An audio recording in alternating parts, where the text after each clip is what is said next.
시동생이 매일 밥을 빼앗아 먹다가 택배까지 챙기자 내친 김에 친정에 머물기 시작했는데 20일 만에 시어머니가 벌벌 떨었다. 소아, 오늘은 뭐 맛있는 거 했어? 문을 박차고 들어온 시동생 김우석이 식탁으로 슬쩍 다가섰다. 집에서 먹는 건 둘째치고 택배용 용기까지 챙기는 걸 보자 더는 참을 수 없었다. 너 같은 놈이 매일 공짜로 먹고 마시는 거야말로 웃기는 거 아니야? 왜 안 돼? 이건 우리 형 집인데 밥 좀 먹으면 어때서? 우석이 당당하게 말했다. 옆에 있던 남편은 입을 꼭 다물었고 시어머니는 작은 아들 편을 들었다. 한 집안 식구끼리 왜 그렇게 계산을 따져? 화가 머리끝까지 난 나는 그날 밤 짐을 싸서 친정으로 돌아왔다. 누가 와서 달래줄 줄 알았는데 20일 동안 소식이 없었다. 21일째 되는 날. 친정 앞에서 허둥대는 시어머니 모습이 눈에 들어왔다. 모든 건 2달 전으로 거슬러 올라간다. 28살인 나 김소아는 남편과 결혼한 지 3년 차. 남편은 집안의 맏이었고 2살 아래 동생 우석은 아직 솔로였다. 우석이 처음 우리 집에 밥을 빼앗아 먹으러 온 건 주말이었다. 형, 소아, 지나가다 식사 시간이라 와봤어. 아무 일도 없다는 듯 웃어 보이는 얼굴에 별 생각 없이 밥상을 차렸다. 그게 시작이었다. 일주일에 1번에서 2번. 어느새 매일 찾아오는 식탐꾼. 심지어 먹고 남은 걸 포장까지 해갔다. 소아가 만든 탕수육 진짜 맛있네. 야식으로 챙겨갈게. 말 끝나기 무섭게 음식을 담는 손놀림이 전문점 직원 수준이었다. 국도 괜찮은데 좀 더 부어줘. 정성스레 준비한 반찬들이 우스꽝스럽게 사라지는 걸 보니 화가 치밀었다. 게다가 미식평론가처럼 입만 살아있는 게 더 문제. 소아, 이번 요리 좀 짜다. 다음엔 간 좀 덜 해줘. 혀를 내밀며 투정 부리는 모습에 식칼을 들 뻔했다. 내가 탕수육 좋아한다고 몇 번 말했는데 자꾸 동파육만 만드는 건 무슨 신보야? 이쯤 되자 남편에게 불만을 터뜨렸다. 저런 식으로 계속 맞춰줘야 해? 남편은 태연했다. 우석이 외로울 텐데 좀 챙겨주면 안 될까? 형제끼리 서로 도우라는 게 뭐 어때서? 시어머니는 덧붙였다. 우석이 어릴 때부터 내 손맛에 길들여졌는데 소아가 더 잘하니 찾는 거야? 가족끼리 왜 그렇게 야박하게 구니? 가족이라면 자꾸만 이득만 챙기려고 들겠다. 나는 빈정거렸다. 이상한 건 우석이 식사 시간 외에는 전혀 머물지 않는다는 점. 형제간의 정이라곤 찾아볼 수 없이 식사만 하고 사라지는 게 순전히 밥을 빼앗아 먹기 위한 방문이었다. 일부러 고기 반찬을 안 만들었더니 소아. 오늘은 왜 고기가 없어? 일하느라 힘드니까 영양 보충해야지. 라는 당당한 요구까지. 채식 위주로 차렸을 땐 소아. 외식업체 레시피 좀 배우는 게 어때? 너무 담백해서 맛이 안 나 라는 건방진 충고까지. 지난달부터 상황은 악화일로였다.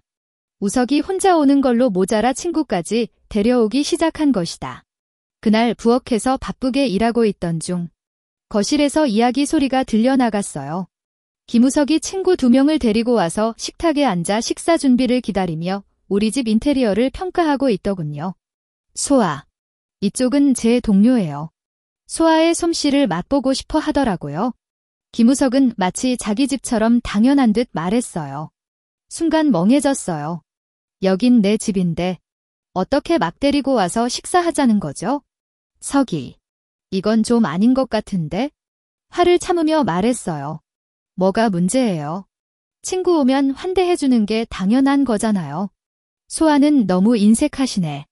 김우석은 태연하게 친구들에게 말했어요. 소아는 원래 좀 구두쇠라서 손님 대접을 안 좋아하세요.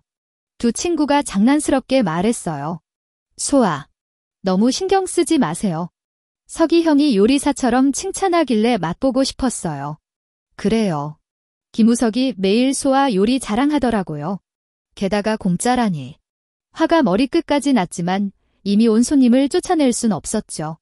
억지로 음식을 더 만들었어요. 식사 중엔 더 황당한 일이 벌어졌어요. 이 반찬은 괜찮은데 간이 좀 약하네요. 국물은 좋은데 좀 느끼해요. 평생 요리해오면서 처음으로 낯선 사람들에게 평가받는 기분이었어요. 식사 후 그들은 과장되게 칭찬했어요. 우석아, 소아 솜씨 진짜 대단하다. 다음에 또 와도 되지? 의식보다 훨씬 맛있는데 공짜라니. 우석 너 정말 복 받았어. 얼굴이 파래질 뻔했어요. 우리 집을 무료 급식소로 생각하는 거냐고요? 식사 후 김우석은 여느 때처럼 남은 음식을 싸겠어요. 너희도 가져가. 소아가 많이 만들어서 상할걸? 참다 못해 폭발했어요. 김우석. 여길 대체 뭐로 아는 거야? 형 집인데 왜요? 친구 데려오면 환대해주는 게 기본 예의잖아요. 마침 남편이 들어와 말렸어요. 소아. 왜 이렇게 말해? 동생이 친구 데려왔으면 손님으로 대해주면 되잖아. 손님이요. 매일 오는 사람을 손님이라고요? 전 당신 아내지 하녀가 아니에요. 김우석이 말을 가로챘어요. 형 봐요. 소아가 매번 이래요? 친구들 앞에서 망신당했잖아요. 시어머니까지 등장하며 편들었어요. 소아. 석이는 이 집에서 자란 애야? 밥 먹으러 오는 게 뭐 잘못이란 말이야? 제가 싫다는 게 아니에요. 하지만 친구까지 데려오는 건 친구 오면 대접하는 게 우리 집 가풍이야. 힘들면 적게 만들어.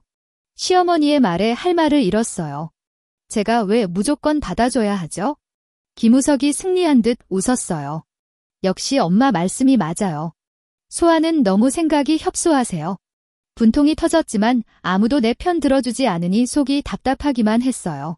소아. 왜 이렇게 인색하세요?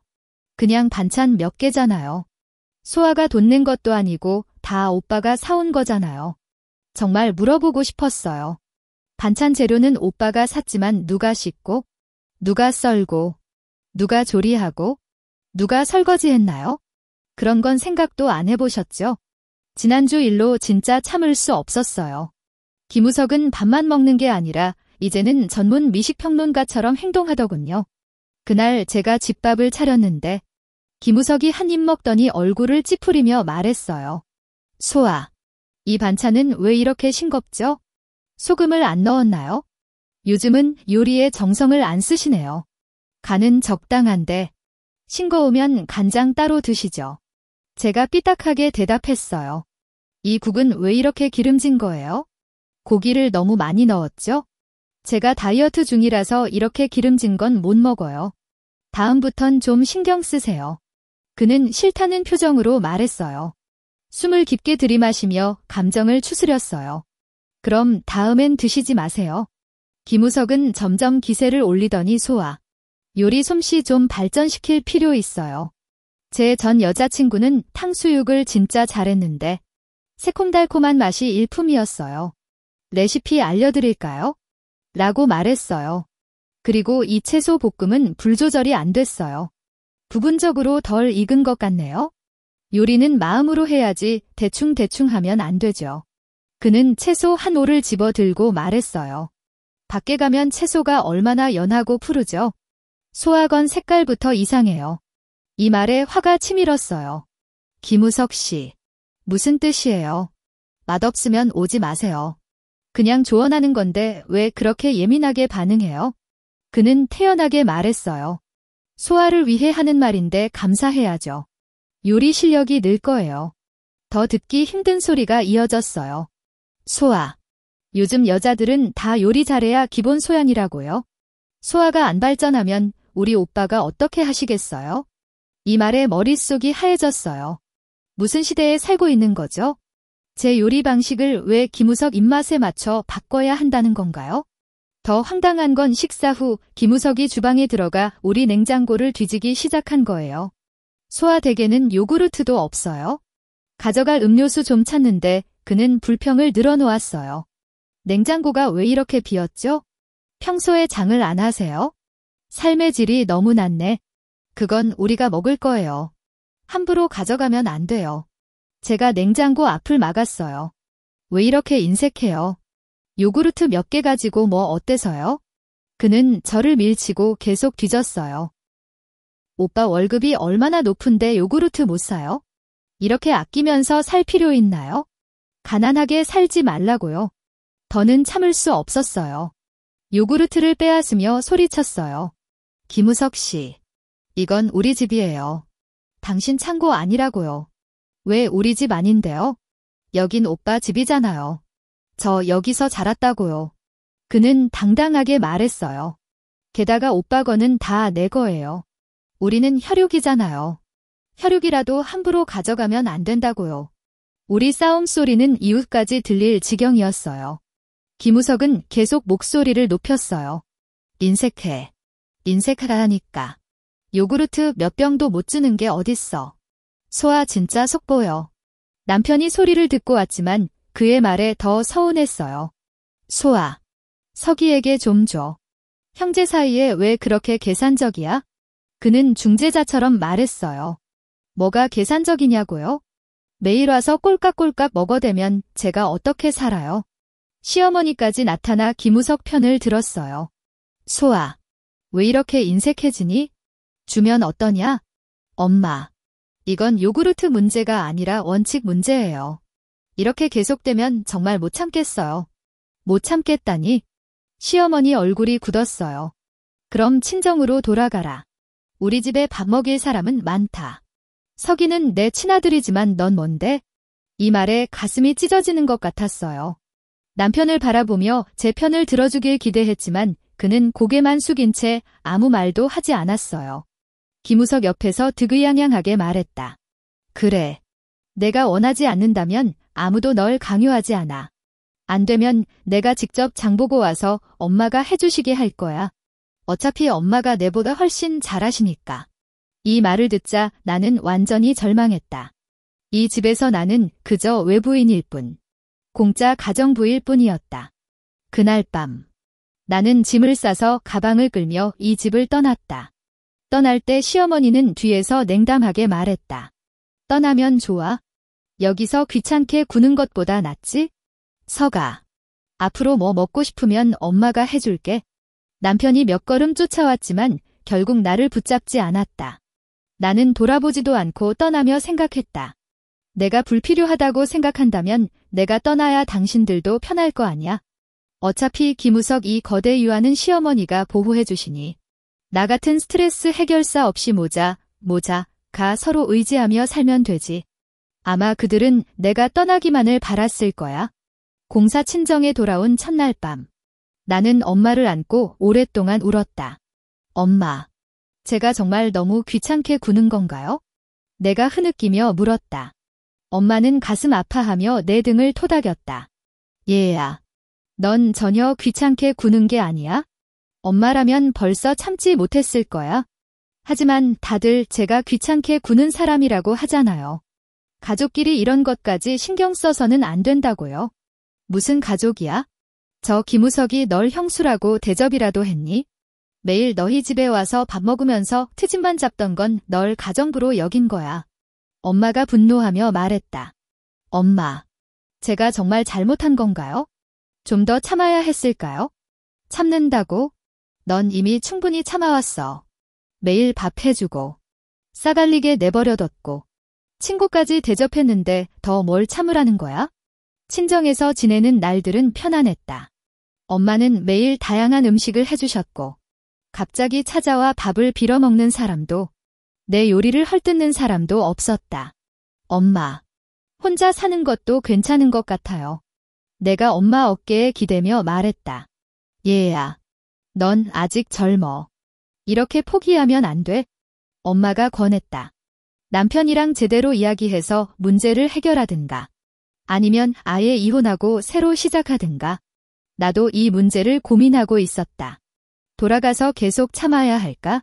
아니면 완전히 끝낼까? 며칠 전. 나는 남편에게 전화를 걸 뻔했지만 시어머니의 떠나면 좋아라는 말이 떠올라 다시 전화를 내려놓았다. 내가 떠나는 게 좋다면 돌아가지 않을 거야? 아마 원래부터 날 쫓아내려 했던 걸지도 몰라. 10일째. 동네 채소 가게 김아줌마가 물었다. 소아야, 왜 친정에 왔니? 너희 집 그 동생은 요즘 왜 안 보이지? 전에는 매일 도시락 들고 너희 집 올라가더라. 나는 깜짝 놀랐다. 안 보인다고요? 응. 이번 주 내내 안 보이더라. 근데 내 시어머니는 매일 너희 집에 들락날락하는데 가끔 채소도 들고 가더구나. 아마 둘 밥 해주려는 거겠지? 이 말에 나는 의문이 들었다. 김우석이 우리 집에 안 온다니? 그럼 어디서 밥을 빌어 먹지? 시어머니는 왜 매일 우리 집에 오시는 거야? 하지만 곧 김우석이 새 밥집을 찾았거나 시어머니가 아들 밥을 직접 챙겨주시는 걸지도 몰라라고 생각했다. 15일째. 엄마가 이상한 전화를 받았다. 저기, 소아 씨 계신가요? 낯선 목소리가 다급하게 물었다. 누구시죠? 엄마가 묻자 상대방은 망설이다가 전화를 끊었다. 엄마는 이상하다고 했지만 나는 신경 쓰지 않았다. 아마 스팸 전화나 잘못 걸린 거겠지? 요즘 이런 성가신 전화가 너무 많아졌어요. 17일째. 아파트 단지 입구에서 예전 이웃 소아를 만났어요. 소아야, 너 왜 여기 있니? 소아가 놀라 물었죠. 시댁에 좀 있다 가려고요. 제 대답에 소아는 고개를 끄덕이며 말했어요. 그런데 너희 집 요즘 리모델링하니? 며칠째 두드리는 소리랑 물건 끌어내는 소리가 자꾸 들리던데. 18일째. 이웃 이 누나가 이상한 소식을 전해왔어요. 너희 집에서 매일 싸우는 소리가 나. 어젯밤엔 유리창 깨지는 소리까지 들렸다니까? 가슴이 철렁 내려앉았어요. 내가 없는 집에서 대체 누가? 이 누나의 추측이 이어졌어요. 우석이랑 내 남편이 형제 싸움하는 건 아닐까? 아니면 시어머니랑 우석이가 식사 문제로 다툰 걸지도. 19일 밤. 엄마에게 또 그 전화가 걸려왔어요. 소아 씨 집에 큰일 났어요. 전화기 너머의 목소리는 떨리고 있었죠. 우석의 친구라는 사람은 자세한 설명 없이 끊어버렸어요. 남편은 끝내 연락도 없었어요. 우석이 매일 찾아오던 시끄러운 식탁은 이젠 조용하겠죠. 그런데 왜 이렇게 가슴이 답답할까요? 창문 너머로 보이는 우리 집 창문이 유난히 어두워 보였어요. 마음이 복잡했다. 3년의 결혼 생활이 이렇게 조용히 끝나버린 걸까? 이혼 수속을 위해 변호사에게 먼저 연락할까 고민하던 중 뜻밖의 사고가 터졌다. 그날 오후. 엄마와 함께 저녁 준비를 하던 중 초인종이 급하게 울리기 시작했다. 엄마가 문을 열자 시어머니의 목소리가 들려왔다. 허름한 차림의 얼굴은 창백하고 눈가가 붉어져 있는 시어머니는 처음 보는 초라한 모습이었다. 소아야, 어서 돌아오너라. 정말 더는 못 버티겠다. 평소 위험 있던 시어머니가 허겁지겁 우는 모습에 불안감이 밀려왔다. 도대체 무슨 일이 일어난 걸까? 시어머니는 말을 더듬으며 울먹였다. 우석이. 우리 우석이가 큰일 났어. 나는 냉소를 지었다. 제가 무슨 큰일이라도 났을까? 자기 잘못으로 인한 일이겠지? 시어머니는 눈물을 닦으며 말을 이었다. 내가 떠난 뒤 집안이 난장판이야. 우석이 밥도 못 차리고 배달음식만 먹다가 식중독에 걸렸어. 게다가 길거리 깡패들과 말다툼을 하더니 깡패. 내심 비웃음이 나왔다. 평소 자기가 얼마나 잘난 체하던데 이제 와서. 시어머니는 손을 비비며 애걸했다. 그 깡패들이 매일 집에 찾아와 난동을 부리고 우석이를 때렸어. 어제는 병원에 실려갈 정도로 심하게 다쳤다니까. 경찰은 왜 안 불렀어요? 내 물음에 시어머니는 고개를 저었다. 경찰 부르면 더 큰일 난다며 우석이가 막았어. 소아야, 너만이 구할 수 있다. 나는 팔짱을 끼고 물러섰다.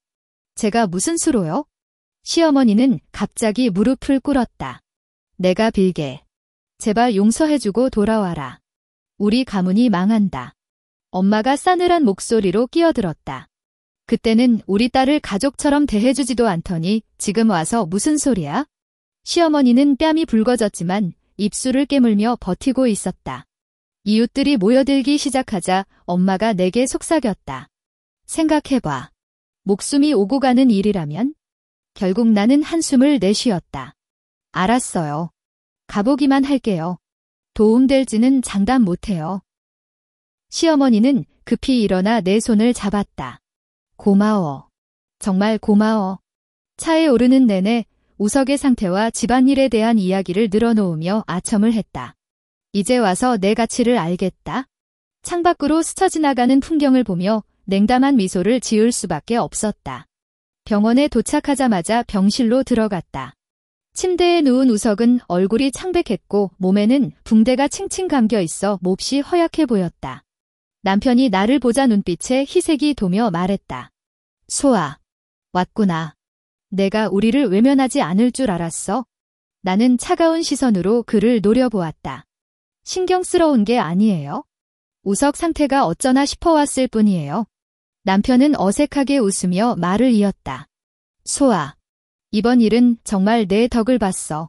그 깡패들 상대하기가 너무 힘들었거든. 나는 눈살을 찌푸렸다. 앞으로 어떻게 할 생각이에요? 계속 당하기만 할 순 없잖아요. 어쩌겠어. 남편이 한숨을 내쉬었다. 우석이 경찰에 신고도 못하고 우리 힘으로는 당해낼 수가 없어. 소아, 내가 머리가 좋으니까 방법을 좀 생각해봐. 남편의 무기력한 모습에 잠시 마음이 흔들렸지만 단호하게 말했다. 제가 뭘 어쩌겠어요. 조폭도 아닌데 그들과 협상이라도 할 수 있겠어요. 직접 해결책을 찾아보세요. 그때 문이 쿵 하고 열리며 깡패 3명이 들어왔다. 대가리 깎인 남자가 우리를 훑어보며 비웃었다. 어머, 다 모였네. 오늘 돈 안 내면 이 병실에서 살 생각해. 시아버지가 얼굴을 하얗게 질리며 내 뒤로 숨었다. 소아, 저놈들이 우석을 그렇게 만든 거야? 심호흡을 하고 깍두기 머리 앞에 나섰다. 얼마를 원하는데요? 그가 나를 음흉하게 훑어보았다. 1,000만 원. 한 푼이라도 모자라면 다 죽여버릴 거야. 1,000만 원. 눈이 동그래졌다. 그게 무슨 강도짓이에요? 강도짓 맞아. 그가 손가락을 꼽았다. 시간은 10분 준다. 안 되면 내 남편 다리 하나를 잘라줄게. 주변 깡패들이 으르렁거리며 다가오자 남편과 시아버지는 벌벌 떨기만 했다. 그 비겁한 모습에 화가 치밀어 올랐다. 난 호구가 아니다. 오늘 이 자리에서 단단히 혼내줘야겠다. 돈 줄 테니 앞으로 절대 접근하지 말아요. 깍두기 머리가 의아한 표정을 지었다. 그렇게 쉽게 넘어갈 줄이야? 휴대폰을 꺼내 번호를 눌렀다. 준호 씨. 소아예요. 지금 병원에서 깡패들에게 둘러싸였어요. 전화 놔두의 목소리가 굵어졌다. 위치 알려줘. 5분 안에 갈게. 수화기를 내려놓고 도발하듯 말했다. 우리 사람 오는 길이에요.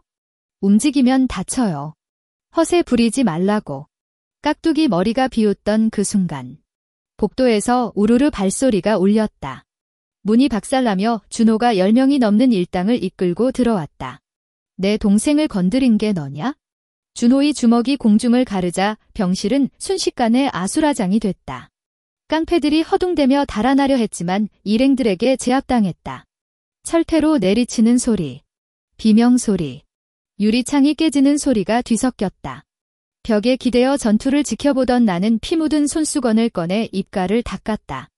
오늘따라 유난히 진한 립스틱 냄새가 코를 찌르더군. 대머리 남자와 그의 부하들은 얼굴이 멍투성이가 되도록 맞고 줄줄이 무릎을 꿇으며 용서를 빌었다.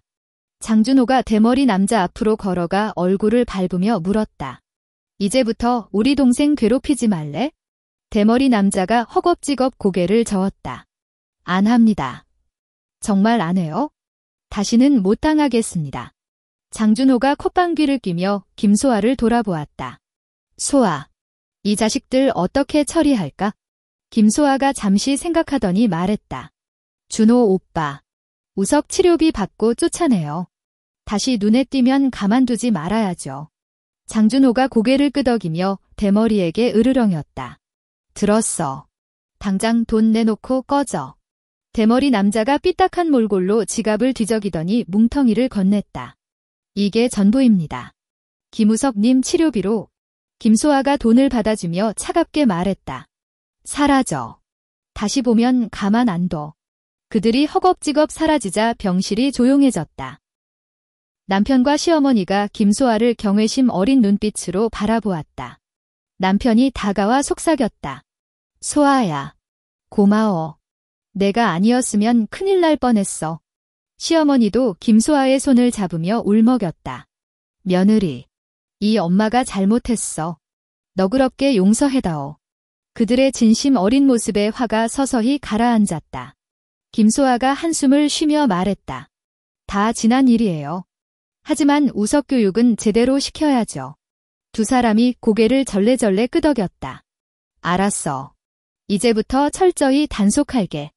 이 사건 이후 집안 구도가 완전히 바뀌었다. 남편과 시어머니는 김소아의 말에 고분고분했고 김우석도 예전처럼 건방지지 못했다. 더는 약해 빠진 며느리가 아닌 지혜와 용기로 존경받는 존재가 된 것이다. 김소아는 자기 방어술과 법률 공부를 시작했다. 남에게 의지하지 않고 스스로 강해지기로 결심한 거다.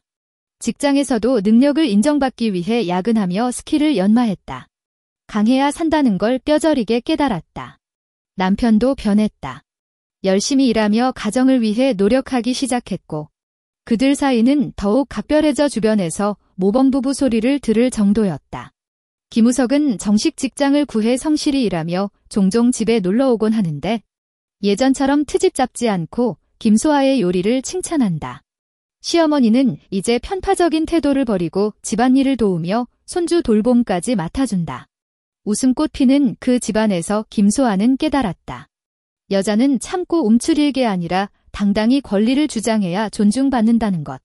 이제야 진정한 행복을 찾은 것 같다.